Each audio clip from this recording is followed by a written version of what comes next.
মধ্য ইউরোপের অন্যতম বিখ্যাত প্রাকৃতিক জলাধার হাঙ্গেরির বালাতান হ্রদ অনাবৃষ্টি, তীব্র খরা আর দাবদাহের কারণে হ্রদের পানি শুকিয়ে তলানিতে ঠেকেছে। ড্রোনের ক্যামেরায় দেখা যায় পানি কমে যাওয়ায় হ্রদের বুক চিরে জেগে উঠেছে এক বিশাল বালুচর, যা স্থানীয়দের কাছে মাঙ্কি আইল্যান্ড নামে পরিচিত।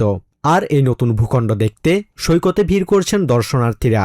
আমেরিকা থেকে ঘুরতে আসা দর্শনার্থী লিভিয়া ভাস্তাক বলেন, একটা সময় এই হ্রদে 2 মিটার পর্যন্ত পানি ছিল, যা কমে গিয়ে হ্রদটি এখন অগভীর হয়ে গেছে। Growing up, we used to walk out and you would have a meter of low-level water where you could build sandcastles and stuff, and now it's much shallower for sure.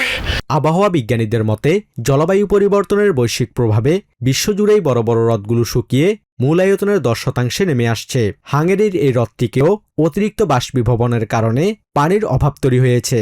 পরিস্থিতি কতটা সংকটাপন্ন তাই স্পষ্ট চরের বুকে পর্যটকদের হেঁটে বেড়ানো এবং শিশুদের কাদাবালি নিয়ে খেলার দৃশ্য থেকে।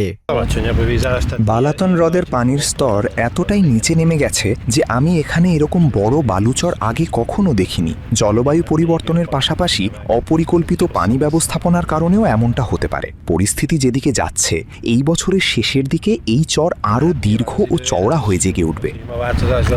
পানি কমে যাওয়ার এই প্রভাব সরাসরি আঘাত এনেছে হাঙ্গেরির পর্যটন খাতেও। গত বছরের তুলনায় এবার হ্রদে দর্শনার্থীদের উপস্থিতি অনেকটাই কম। অনেক পর্যটক এখন নিজ দেশ ছেড়ে প্রতিবেশী দেশ ক্রোয়েশিয়ার সমুদ্র সৈকতে পাড়ি জমাচ্ছেন। গত বছরের তুলনায় এবার এখানে ভিড় অনেক কম বলেই মনে হচ্ছে। হ্রদের পানির স্তর এভাবে কমে যাওয়ায় মানুষ এখন দেশের চেয়ে প্রতিবেশী ক্রোয়েশিয়ার সমুদ্র সৈকতের দিকেই বেশি আকৃষ্ট হচ্ছে। আমার মনে হয় এ কারণেই এবার অনেকে বেড়াতে দেশের বাইরে চলে যাচ্ছেন। বৈশ্বিক জলবায়ু সংকট হাঙ্গেরি সরকারের একক প্রচেষ্টায় সমাধান কতটা সম্ভব তা নিয়ে সংশয় থাকলেও প্রকৃতির এই বিরূপ আচরণ ভবিষ্যৎ প্রজন্মের জন্য এক বড় সতর্কবার্তা। Basudebnath, TVN24 news desk.